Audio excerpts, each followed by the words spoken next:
Everyone likes something for nothing, and that's what Panasonic and Olympus owners have with firmware upgrades to the Panasonic GX8 and GX7 cameras and the Olympus EM1 and EM5 Mark II. The GX8 and G7 are given a post-focus menu item, and Olympus's EM1 focus bracketing and focus stacking, among other things like a silent electronic shutter and improved focus peaking. The M5 Mark II gets focus bracketing but not stacking. Stacking works only with Olympus's 60mm macro lens and the two f2.8 Pro zooms. Bracketing and stacking are closely related. Focus bracketing takes a sequence of pictures with focus at different points, allowing you to choose which you prefer afterwards. Focus stacking takes bracketed pictures and merges them into one picture with great depth of field. Stacking is particularly effective for macro photography, where depth of field is at a premium. You could stop the lens down to f22 to maximise depth of field, but diffraction ruins lens sharpness if you do. Let's take a look at focus bracketing first. Panasonic and Olympus do things very differently.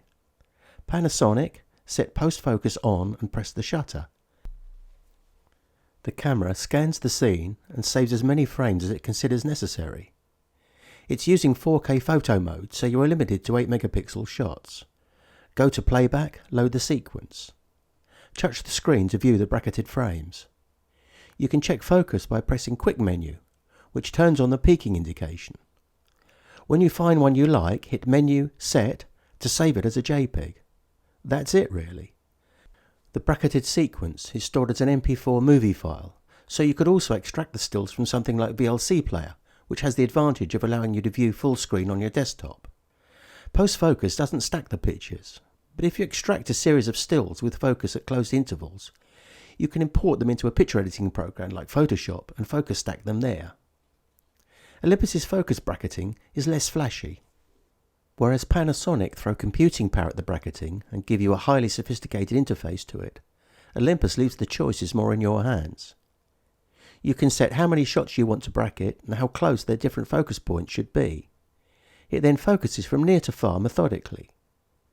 There's no fancy output facility in playback.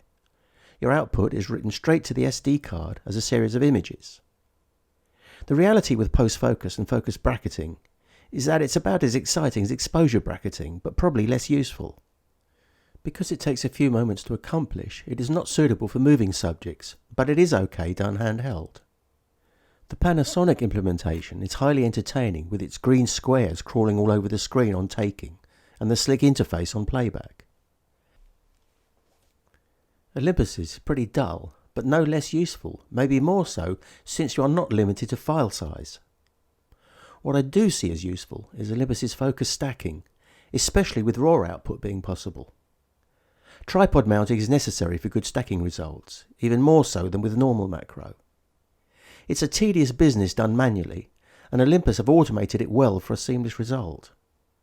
It takes serious computing power because masking and merging is complex, even for Photoshop, so to do it so fast in camera is quite a feat.